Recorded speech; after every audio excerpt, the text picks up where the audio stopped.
Welcome to the Midnight Train to Sleepy Hills. We hope you enjoy your ride. We ask all guests to be aware of your surroundings, because there is danger in Sleepy Hills. Additionally, we will be releasing new episodes weekly, so stay tuned and please like and subscribe. Now, back to our latest installment.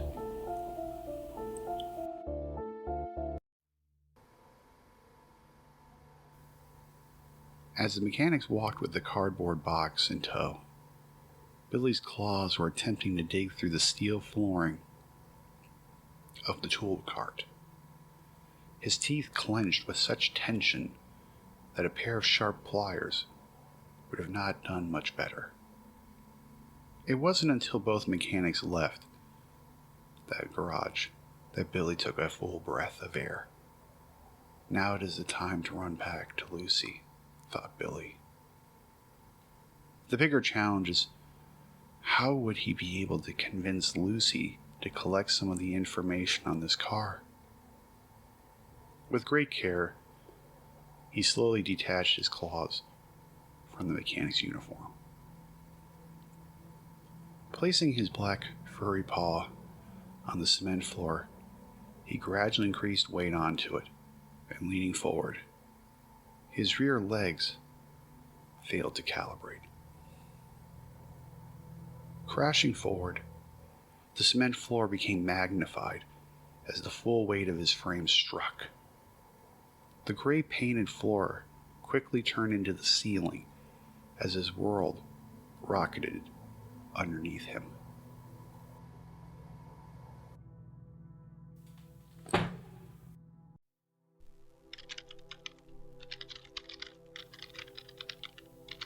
Returning back to Margaret. Margaret must have reviewed the proposal over 10 times. After all corrections were done, a looming concern that all of this could just fall through was still too hard to swallow. The conversation she had with Tony would have a way to resurface whenever she saw something that could be changed for the best. Great, she thought to herself. Is Tony just going to cancel this whole thing and come in here and tell me maybe this executive fast track is just not for me? In some ways, that seemed much easier than going through all this work just to fail, thought Margaret. As she wondered, was all this for nothing? Was she more concerned about failing or succeeding? She wasn't sure what to say about that to herself. All she knew was that the knocking startled her.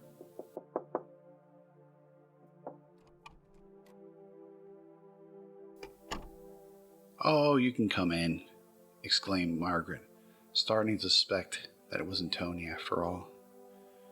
Usually he would just knock and then kind of barge in. "Oh, Wendy, it's just you." A smile began to grow on Margaret's face. Wendy's beautiful blonde hair had a way to just shine. However, it was more than just that. She brought a sense of fun and playfulness wherever she went. The smile she brought into my office also happened to be contagious as well.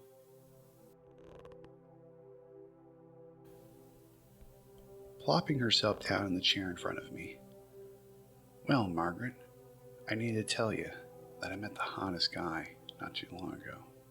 "That sounds great," Margaret said. "But could I invite you to join me and Bruce tonight to go to the Barfly?" "Sure, I would love to, but can I bring my new friend?" "I don't see why not," Margaret said, with a bit of curiosity in her tone.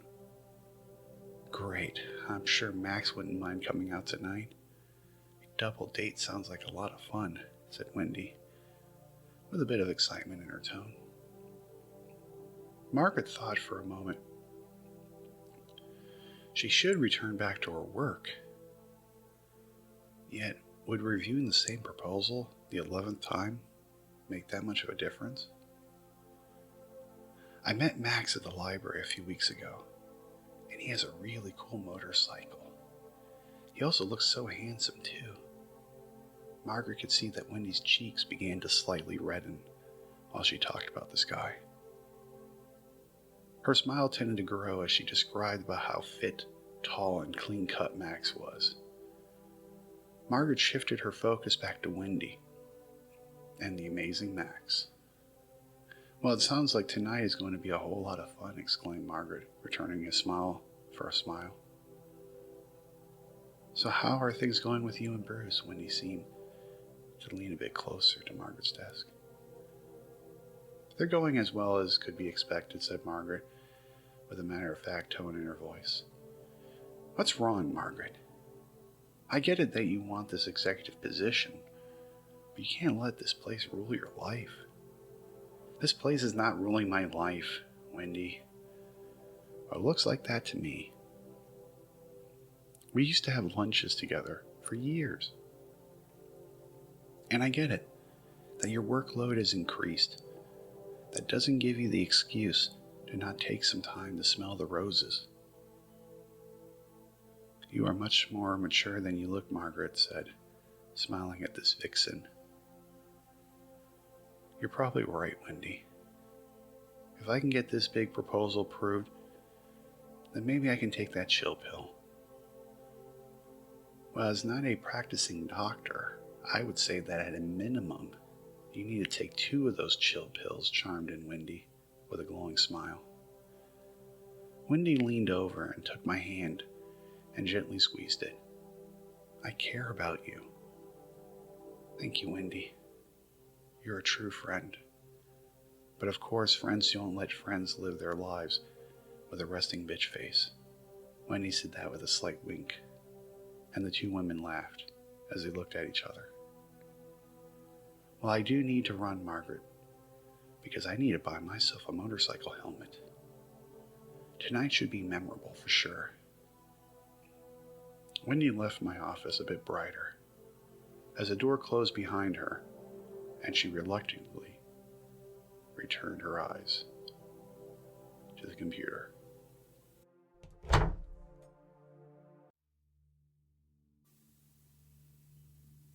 When Lucy realized the cat was missing, she had gotten to the part where she went to the dumpster to look at the bumper within. Although the cat didn't belong to her, there was something about the cat that she could not put her finger on. Lucy had to admit, she wasn't a cat person. However, the way that the cat listened to her and followed directions, it was also the way the cat acted at the church tree, shaking about and looking around as if it was reliving a horrible memory. Come to think of it, I cannot ever recall seeing a cat that acted like this one. The leaves of the tree in the park began to sway back and forth from a strong gust of wind.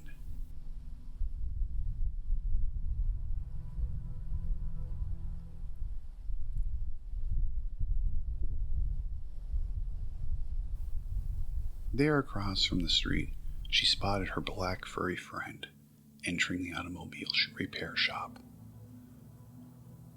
Lifting her butt from the hard stone bench, she could hear the sound of her aching bones.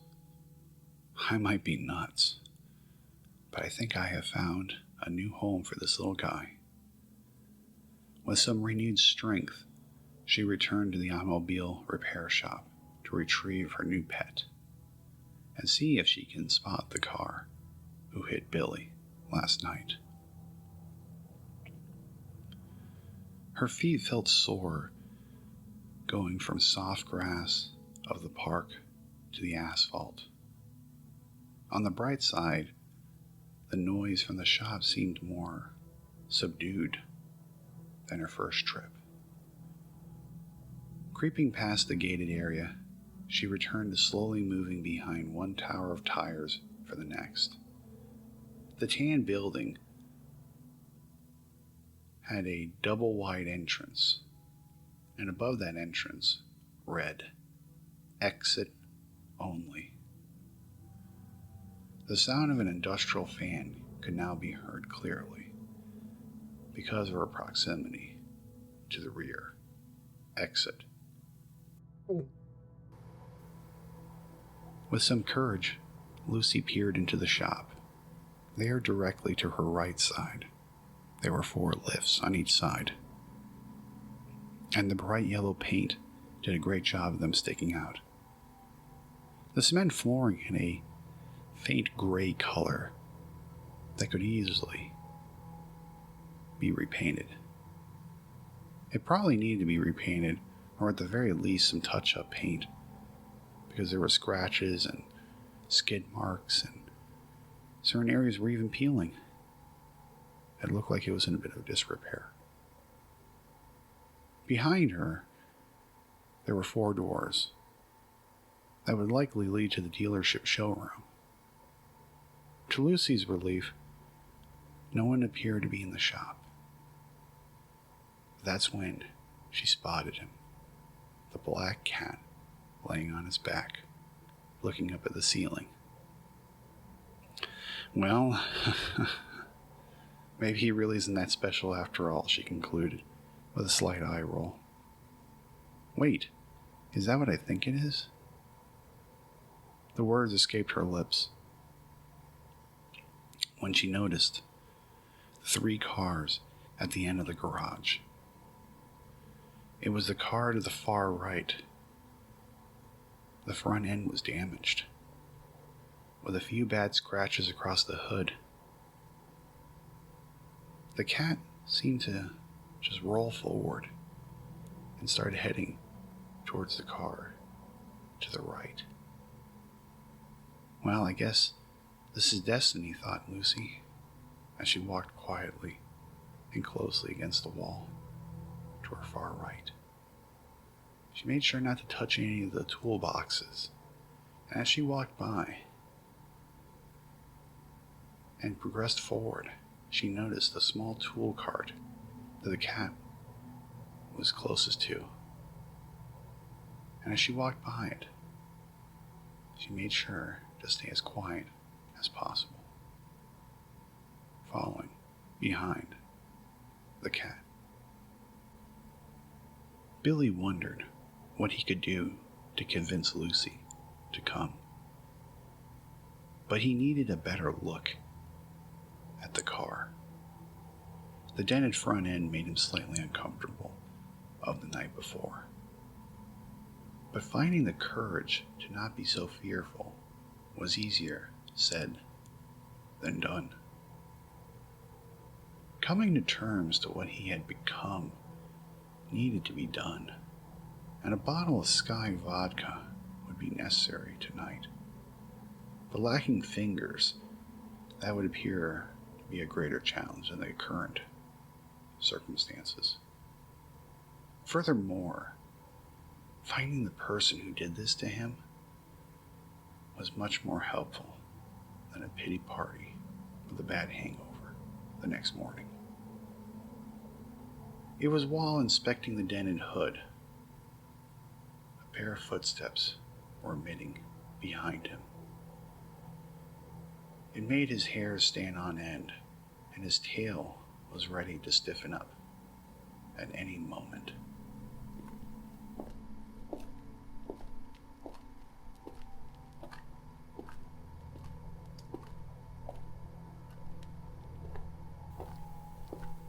With fear creeping back up inside him, he prepared his body to sprint. This was a fight or flight situation, and he knew what he was going to do. Fly all the way. As he stood there, he took a slow breath, and turning his head slowly back, a sigh left him. And above him was a smiling Lucy, looking at him. "Good job, little buddy," said Lucy with a beaming smile. let's take some pictures and head back home. I think we've had enough excitement for one day. Do not you?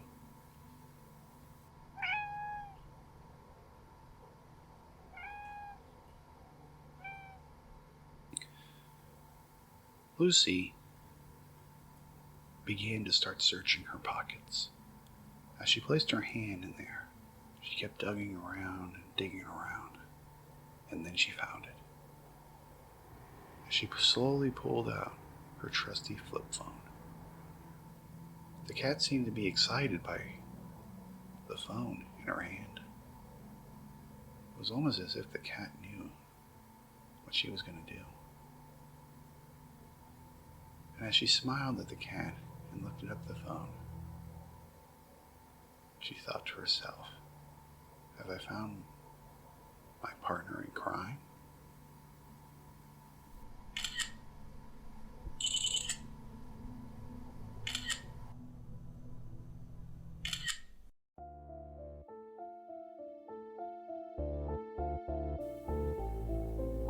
And that concludes our episode for today on the midnight train to Sleepy Hills.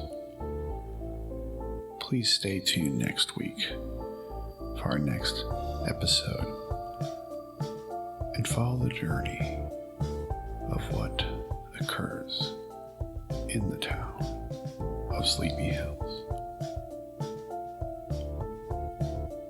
Do you sleep well?